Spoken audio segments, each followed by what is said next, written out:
All right, what's going on, guys? So today I'm gonna go over 3 major key components that you want to make sure that you're utilizing to increase your strength and muscle gain. Let's get into it.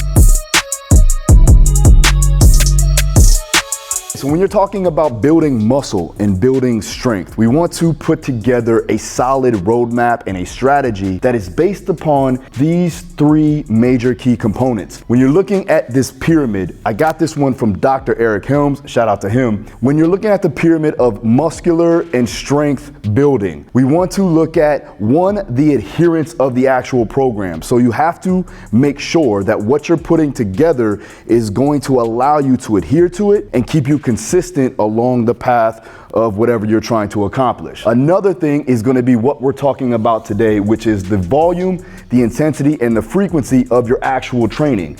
This is how you're going to strategize your approach to getting you to the goals that you want to accomplish. The next thing is your progression. How are you going to progress this? Are you going to add sets?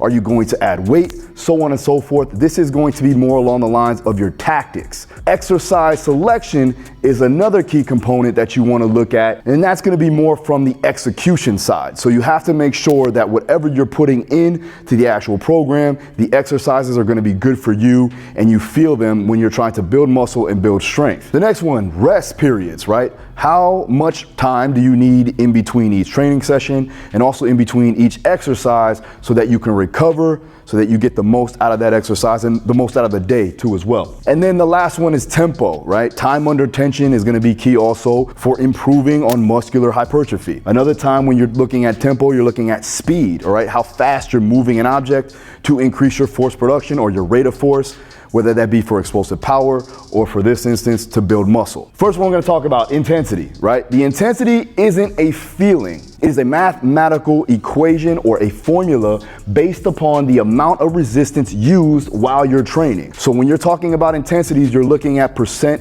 of load. For strength, you want to go somewhere around 80 to 90+% on a 1 to 5 repetition. Now with the reps, it's gonna be dependent upon where you want to locate your strength, whether that be strength endurance or maximal strength. Now maximal strength, you're obviously gonna be doing a 1 repetition max. If you're looking for more strength endurance or your ability to strain for a longer duration of time with maximal load, you're looking anywhere from 3 to 5 repetitions there. When you're talking about hypertrophy, building muscle, we wanna go ahead and work on 60 to 80% of your 1 rep max, and this is gonna be 6 to 10 repetitions, somewhere around there. There's a lot of studies out, doesn't really matter as far as what type of repetition range really. It's anywhere from 6 to even 15 for some people. It is gonna be dose dependent and based upon you and what works for you. So play around with the repetition range. And then muscular endurance, that's gonna be somewhere around 40 to 60%. And this is where you're gonna go higher repetitions, somewhere in the 20s, 25s, maybe even 50 reps in that range to increase the endurance of your muscle capabilities. Now, volume is the amount of work done per exercise and also per day, right? So I like to accumulate my volume over an extended amount of time throughout each week so that I can find what I can recover from. So when you look at volume, you're looking at sets times reps times the exercises. Another one you could do is sets times reps times weight. And lastly, the volume is based on your ability to recover. So you want to make sure that you're writing down and measuring and managing how much volume you're able to recover from so that you can keep increasing it going forward. And lastly, frequency. Now, frequency for me is by far, and studies have shown that frequency is key when you're trying to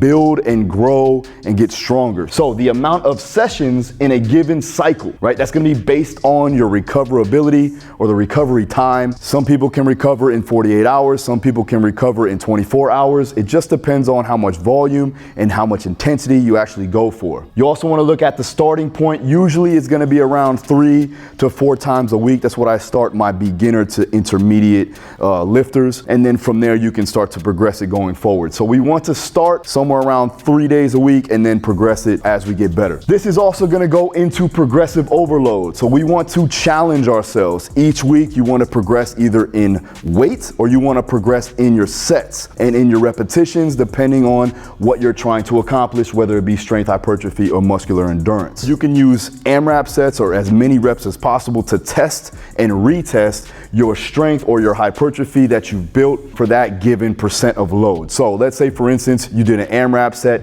at 80%, right? And you got 4 to 5 repetitions with that 80%. Now the next week, if you want to retest it, you would go an AMRAP set at 80% and try to get 5 or maybe 6 repetitions with that percent of load, which means that you've gotten stronger and you have to increase your intensities and also reset your percent of intensities too as well with that particular weight. You also want to make sure that you're always changing the tempo, the tension gradient, the range of motion. You can do supersets, giant sets, compound sets. All these things are going to be beneficial when you're trying to challenge the body and the nervous system as you go forward and progress throughout your programming. To wrap it up, intensity, the amount of resistance while you train, volume, the amount of work done while you train, and frequency, how many times you're actually training in a given week. Here it is. Make sure you take it with you. If you want to find out more details on this, I highly recommend Dr. Eric Helms. He has a good book on it. Now, if you want to find out in deeper detail on how I program this